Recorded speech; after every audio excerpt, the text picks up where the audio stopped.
Do you ever wonder why you hear so many organizations nowadays talking about partnerships as a way to achieve their mission? In this clip, I would like to tell you more about the concept of multi-stakeholder partnerships and how these could support your climate action at a landscape level.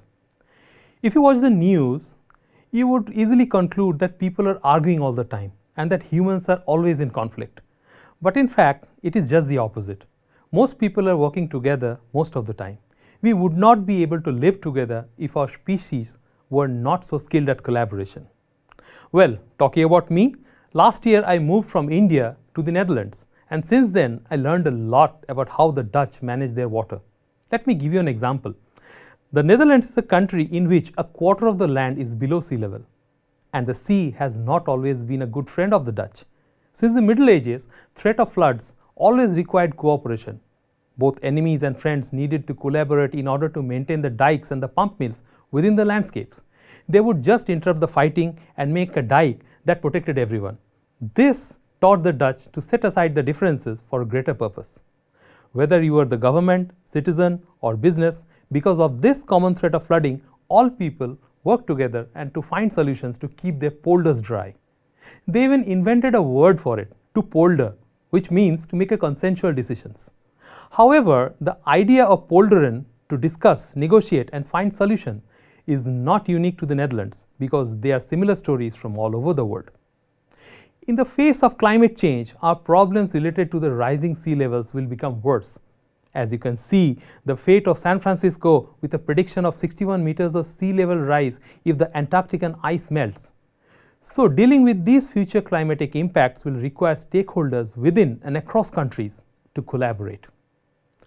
We live in times where the call for collaboration for addressing sustainability and development issues is stronger than ever. Academics increasingly agree that climate issues are so complex that not one stakeholder alone can solve it. When we talk about stakeholders, we mean anyone who is able to affect or is affected by an issue. Basically, if there is a decision coming up about an issue you care about, you'd like to be involved, right? So that's what these multi-stakeholder partnerships or MSPs are actually. These are preferred strategy for dealing with these challenges of sustainable development and achieving the SDGs, including climate action. Here's a definition. A cooperation arrangement between a variety of actors that jointly engage in a process of dialogue and action to solve a specific problem. Remember, you don't need to agree on everything in order to collaborate. You can work together, respectful of your different interests. This trend onwards, more partnering is undeniable.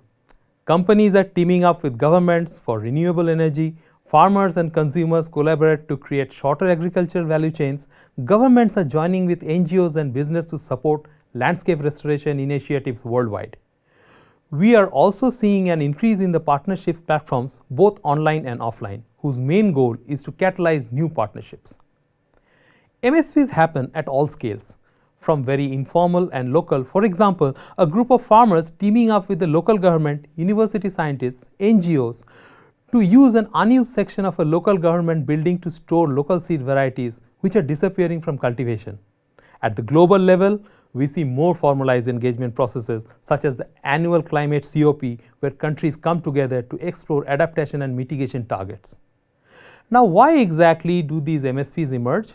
We can identify three main purposes for why MSPs are formed.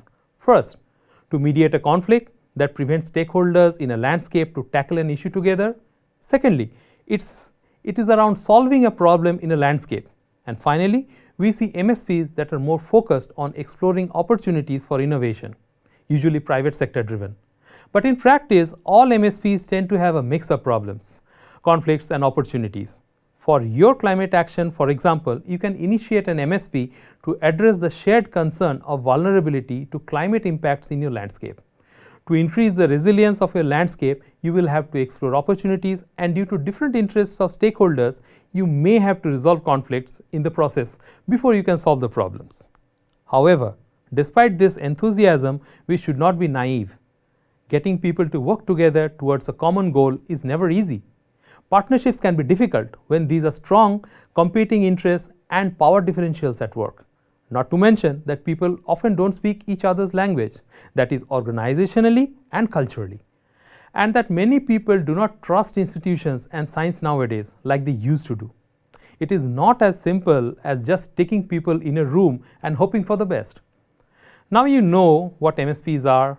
Can we expect that these partnerships just happen? No, they don't need to be. They need to be designed and facilitated. But if done well, MSPs can be a powerful governance mechanism for shared decision making and co-creation of innovation for climate action. Have a look at this book, The MSP Guide.